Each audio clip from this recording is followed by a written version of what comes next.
From Fox 8 Sports, this is the Overtime Podcast.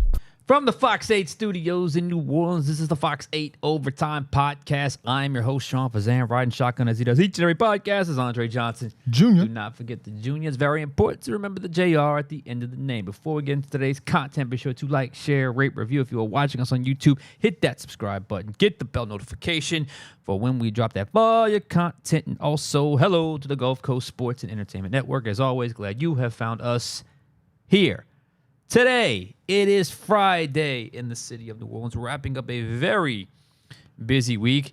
But let's be honest, the real busy week is going to be next week here in the city of New Orleans. And I'll just tell you all now, we have a lot of things planned for Super Bowl week. But now it is Friday. I guess one of the last quieter days before we get into a very busy week next week. And we have an interesting topic here to talk about today because we've been all over the Saints coaching search, and eventually that hire will be made.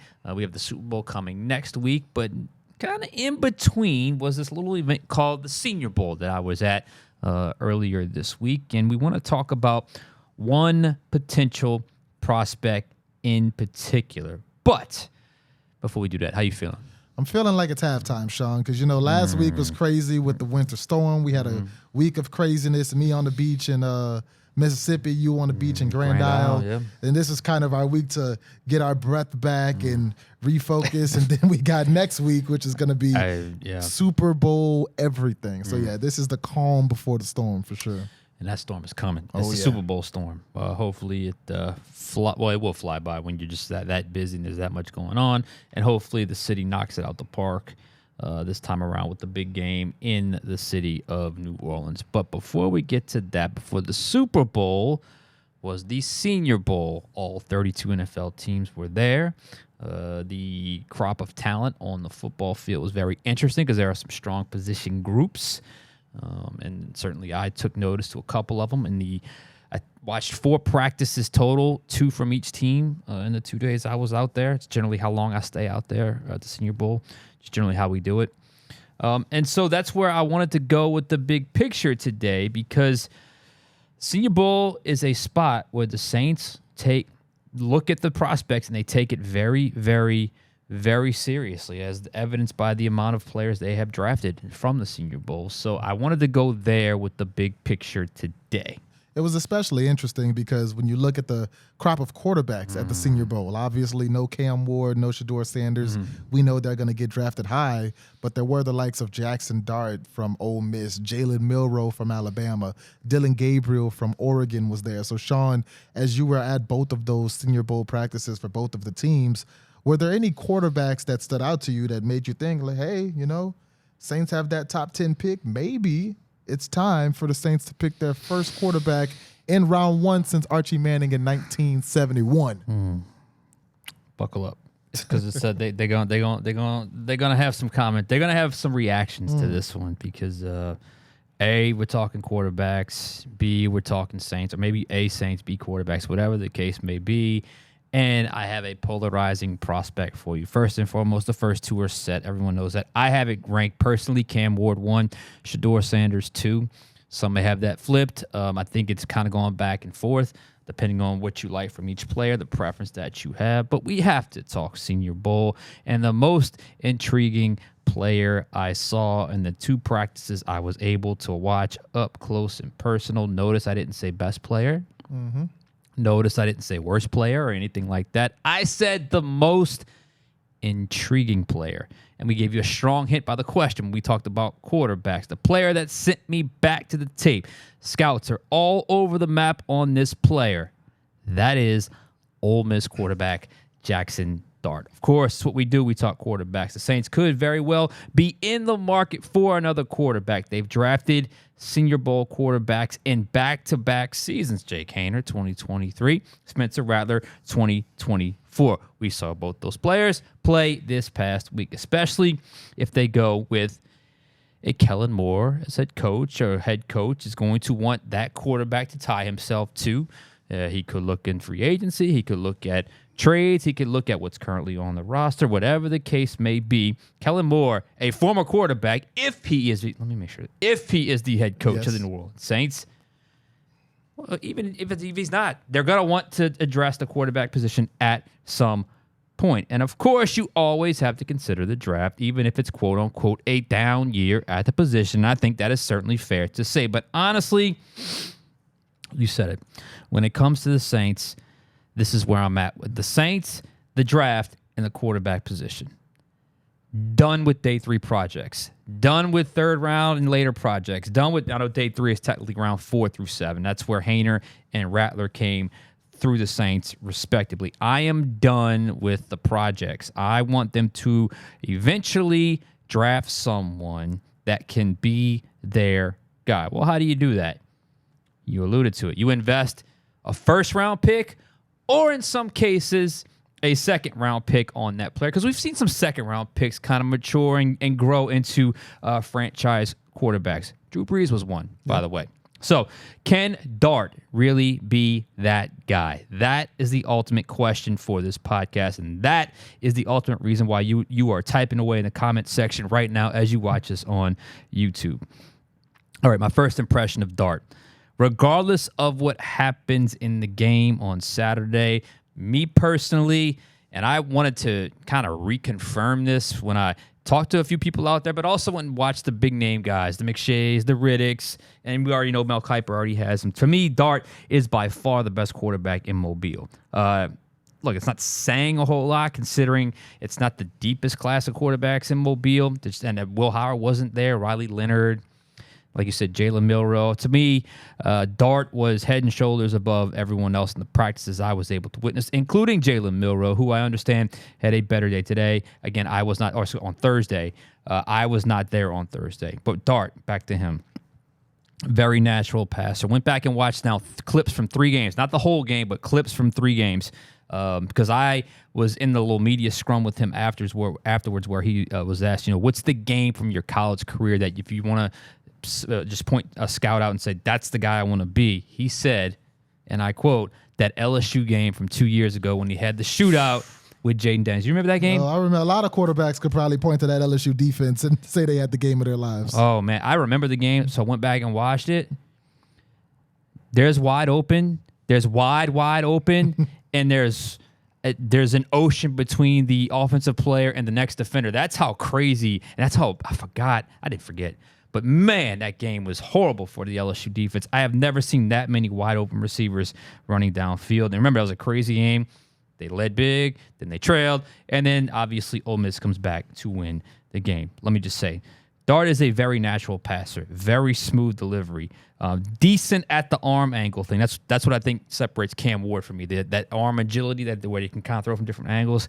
Best quality I've seen on tape from the games and also from his practices at the Senior Bowl is his feel for layering the football, the ability to push it but also take something off over the middle of the field. It is all over his college tape, and you really saw that in the practices I was able to see at the Senior Bowl. He has a good idea for when to drive the ball, when you got to step into it and really throw it. I don't know what the velocity on those passes are. It's a good arm strength. I don't know if you'd call it an elite arm strength, but it's certainly enough to throw an 18-yard comeback from the opposite hash. The timing for him, for me, mechanically, timing on deep throws and just knowing when to kind of let it fly might be an issue. I think that was obvious in some of the one-on-ones at Senior Bowl, and I think that's also that also popped up on some of his college football tape.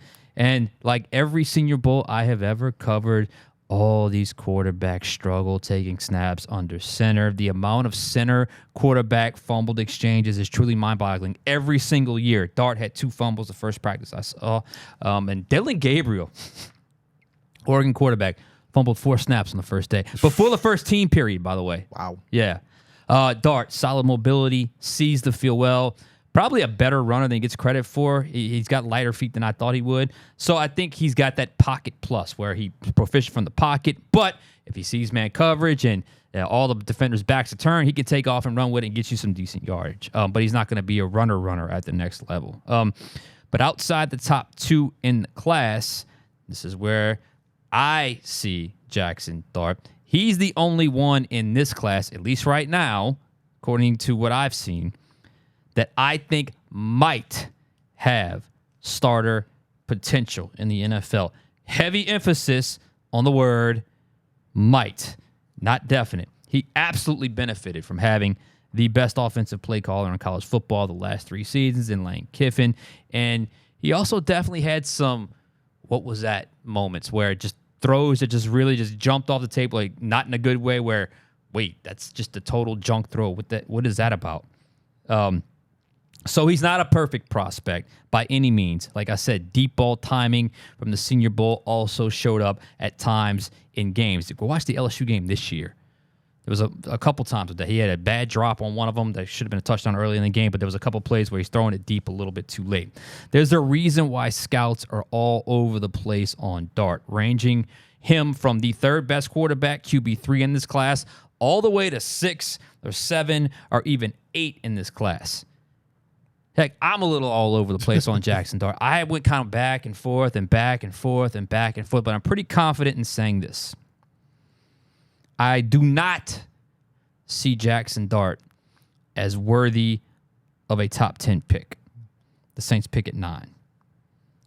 But when the Saints pick comes around in round 2 in that low 40s and Dart is available, at that point, I believe Jackson Dart becomes worth it. And more importantly, a 2nd-round pick, as I alluded to earlier, little different than a 3rd round and beyond. A 2nd-round pick is much more of a franchise saying, we think this guy can develop into a starter, a capable starting quarterback. Maybe not franchise guy, but a capable starting quarterback. Those other rounds, you're basically saying back up, back up, back up. Maybe we get lucky. Maybe we catch a Brock Purdy type situation or a Dak Prescott type situation or Kirk Cousins type situation. But for the most part, those guys end up backups at best in the NFL. So that's where I'm at right now with Jackson Dart. I think he's a guy that's going to be intriguing. I think the Saints should certainly do their due diligence. I think the Saints should certainly take a look at him. And maybe if they traded back in the 1st round and they had a pick like in the 20s, maybe I would consider it, but not a top 10 pick, but definitely worthy of 2nd-round consideration. I know they're all going to agree with me. What you think? Jackson Dart's interesting, but really the quarterback position in the draft is always interesting because if you look at Jackson Dart's resume and you look at the tape, you probably land around what you just said. Jackson Dart probably should go in the 2nd or 3rd round. But every year we have quarterbacks that probably should go in the 2nd or 3rd round. That go all of a sudden they're jumping up to the top 10. I mean, J.J. McCarthy was picked, 11, 12 last year? Something like that. And I don't think that he was that great in college. Obviously, the Michigan team he was on was great, but that was a stacked offense, and he wasn't asked to do very much in that offense.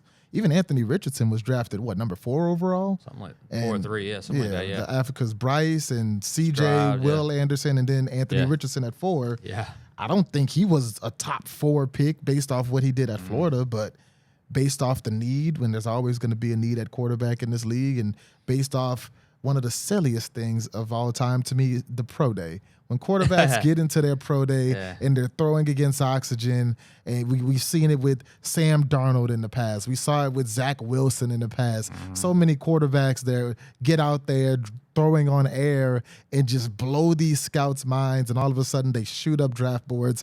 And we've talked about it before. There's always that one quarterback that seems to shoot up a draft board, and maybe this year it's Jackson Dart. You look at what he did at Ole Miss. He got better each and every year as a starter. He started at Ole Miss for 3 years. First year, 2,900, 20 touchdowns, 11 interceptions. Second year, just over 3,300, 23 touchdowns, 5 interceptions. Last season, almost 4,300 yards, 29 touchdowns, 6 interceptions. His completion percentage went up every year. Physically, Dart has a lot of the tools that you would look for as a scout. Mentally, the questions are there, but that's going to be the case with pretty much any quarterback in this year's draft.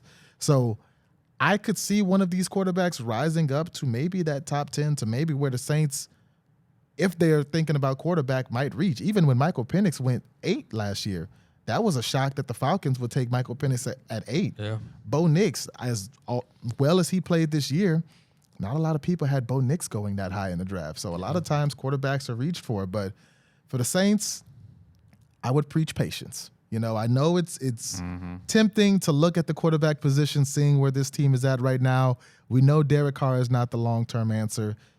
There's probably some people who believe Spencer Rattler's the long-term answer. I believe at this point most people see Spencer Rattler's not the long-term answer. Jake Hayner's not the long-term answer. You need to draft one. I preach patience because I look at 2025. And when I look at 2025, you see Arch Manning, you know, the kid from New Orleans who obviously he hasn't started consistently for Texas, but in the games that he's gotten in, he's been impressive, you know. I look at Drew Aller from Penn State, a guy I know you're very high on. Very high on, yes. I look at... He would be in the top 3. He would be QB3 in this draft, if he not QB2. He would be a top 10 quarterback easy in this draft.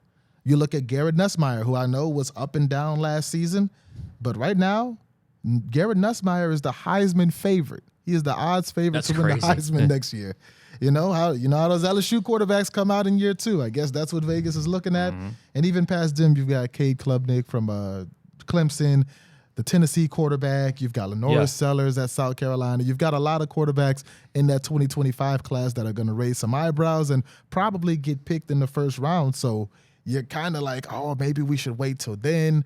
I don't think anybody expects the Saints to win 10 games next year and win their way out of a top 5, top 10 pick. When you look at the state of this roster and the coaching situation right now, you probably expect the Saints to be towards the top of the draft or bottom of the draft, however you see it, 1, 2, 3, 4. But yeah, I preach patience for the Saints because I can talk myself into liking Jackson Dart, but I don't know if I love Jackson Dart enough to come off a top 10 pick for him because I don't think he'll be there in the second round. Yeah, I think we're in agreement. He's not worth overdrafting. But I wouldn't be scared of him if I have him graded as my 45th best prospect and I'm picking at 41. He's available. If he's there. I wouldn't have a problem with that. I don't, because if you draft a quarterback in top 10, you're saying that's our franchise guy. That's our franchise for the next decade. And I wouldn't do that. I would not do that with Jackson Dart. He's better than I thought, though. I got to give him that because I've been watching him, and I don't know that I ever came away. I remember the LSU Ole Miss game, and I remember even tweeting, it's like, man, both these quarterbacks have really balled out tonight. But I also remember thinking LSU's defense is horrible that night. And you go back and you watch it, and then the LSU Ole Miss game this year, he played well, but I thought both quarterbacks were a little erratic in that game, Nuss and Dart. But then that last bowl game, I mean, he was on fire against Duke. Now I think Duke had some issues with some drop, some bowl guys not participating. But and then you look at he's played a lot of ball. I mean, he's got 40 starts at Ole Miss. Yeah. That's a lot of football to play, and he played in the bowl game. He didn't have to if he was already going to go to the draft. So, where I ultimately land on Jackson Dart, and I'm so curious because this is going to start everything for him. The Senior Bowl performance, and again, if he goes and bombs out in the game, that could certainly, shake things up, just from according to scouts. But I think right now, I think it's pretty fair to say he was the best one at the Senior Bowl. Now I don't, but look who else could be the guy for QB3 after Cam Ward and Shedeur Sanders. You got, I still don't know what Quinn Ewers does well. Like, he's pretty good at a lot of things, but I don't know if he's great at anything. Yeah. Jalen Milroe, I mean, I said it on, I don't know if it was on this pod or if I said it on the Overtime show. I have never seen a quarterback go 0 for 10 in one-on-ones. I cannot get that image out of my head. One-on-ones are exactly that. One-on-ones with 53 yards across a field and one defender guard one guy. It is designed for the offense to win more often than not. And he misfired on 10 straight. When I say misfired, not even close. Because I was going to give him a few benefits of, hey, it's a timing thing. I think he had one drop after throw number 10. And I heard he got better Wednesday and Thursday, but he still is not quite comfortable with everything. And I think he's someone that's going to probably struggle early with the spacing of the NFL game because there's just not as much spacing because he's going to have – I mean, you take a dual threat guy, a big run ability guy, you take that away from him in a Senior Bowl setting, it can hamstring him a little bit. So I know that's not the total evaluation on him. But who else is there? Ewers, Dart, Milroe. Who else is there? Will Howard, Yeah, the Will Howard, Ohio if State. his run to the championship was that impressive. I to think you? Riley But- Leonard is going to be like a hybrid type at the next level. I don't think he's going to be a full-time quarterback at the next level because he can't throw. Not a great thrower, but he can run. So that's where I land with Jackson Dart. I'm perfectly fine with him taking the second-round pick on him. I'm very curious how high he goes up on draft boards, but top 10, no way. Yeah, I wouldn't draft him in the top 10. You know, I can talk myself into round 2 maybe if he's there, but I just believe that he'll get overdrafted. And if you can't get Jackson Dart, I mean, you look at Jalen Milroe, he's a raw talent. You know, he's got the mobility, but you're going to have to be very patient with Jalen Milroe because when it comes to anticipation, when it comes to arm strength, when it comes to accuracy, he does not have it, especially when you're looking at, you know, high first, high second round pick. He does not have it there. None of the other quarterbacks really did a lot to impress me in college. Quinn Ewers, to me, he underperformed in a lot of the bigger moments that he faced. So when I look at this draft, I like Shedeur Sanders. I like Cam Ward. I don't think any of those guys are falling to the Saints. If you can't get one of those big two, you're better off. The good thing about the Saints is the silver lining. They have so many needs. Yeah. You can't help but address one of your needs. So if you're the Saints, I think that's where you look, you know, maybe at, you know, an interior defensive lineman. Maybe you want another offensive lineman. Maybe you look at adding some depth and some talent at receiver, you know, some playmakers there. I've heard the whispers about, you know, best available player might be Ashton Genty, you know, for the Saints, because if you Wouldn't hate it. Exactly. If you think back, you know, the Saints drafted Reggie Bush when they still had Deuce McAllister. Yeah. The Saints drafted Alvin Kamara when they still had Mark Ingram. Maybe they look Ashton Genty while they still have Alvin Kamara as well. So, you know, maybe it's Genty, but yeah, I'm not really sold on any of the quarterbacks outside of the big two. I would say address your needs this year. You've got a lot of them, and wait till next year because you're going to be at the top of the draft, and the list of quarterbacks that are going to come into the draft next year, those are a few guys who I wouldn't mind taking top 10 and saying, hey, this is the face of my franchise for the next 10 years. Yeah.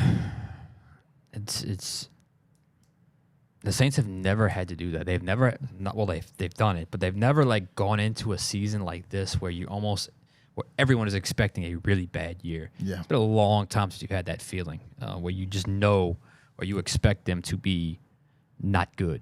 So that's going to be interesting to see how that plays out. And anytime you go into a season thinking that, sometimes you get disappointed in a technically it's a good way, but it's a bad way because they probably end up a little bit better than you think. So it's not always the easiest thing in the world to bank on that. Yeah. So there's a lot of factors at play. There's no doubt about that. 1971, the last time they drafted a first-round quarterback, is crazy. And where was he from? That was Archie Manning. Where did he go to school? Ole Miss. Ole Miss. Oh, look at that. Hey, 1971. My mom was 2 back then. So that's how, you know, it's been a little minute. But, you know, you talked about Senior Bowl, and one thing we've also been talking about is this head coaching search for the Saints. We had a podcast about a guy by the name of Mike McCarthy. Mike McCarthy withdrew his, candidacy from the Saints. He's basically said, I'm just going to chill out this year. Me and the Saints are not going to get a deal done. You have some new information about how everything in that process sort of unfolded. I don't know if I would necessarily characterize it as breaking news or just information. Like it's talk. It's kind of things that you hear. So it's, you know, just some of the people that I've spoke to, because there's kind of two conflicting narratives, and this it's typical for a coaching search because, you know, in coaching searches, the actual candidates don't really talk unless you're Sean Payton from a couple of years ago who talked about every single interview he went on, on Cowherd and every podcast he went on. And the Mike McCarthy situation was obviously something interesting because we kept hearing his name. It was an obvious fit. The betting odds, he shot to the top.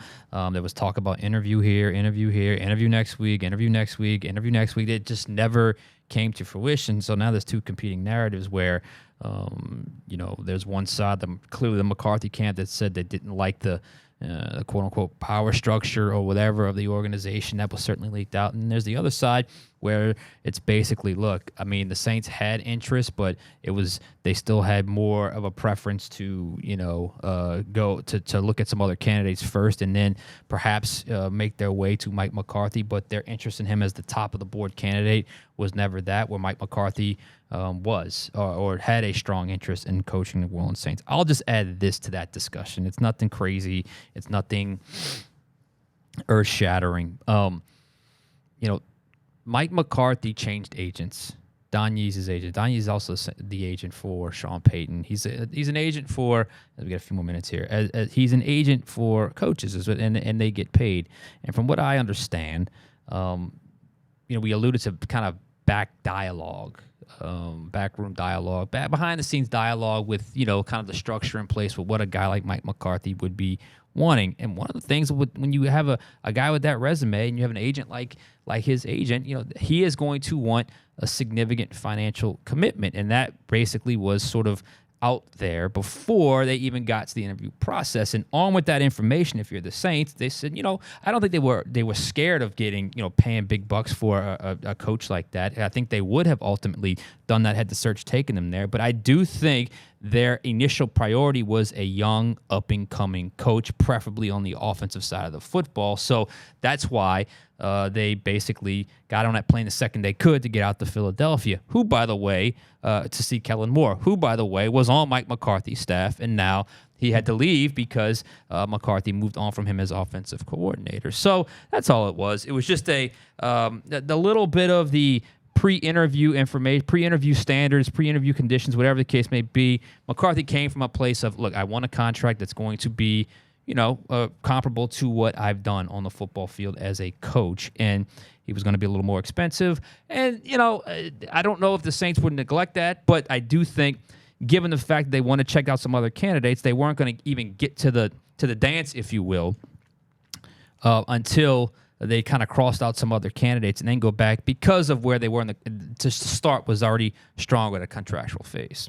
Yeah, if I'm McCarthy, I've done all these things in my career, and you're kind of prioritizing the guys with zero experience over me.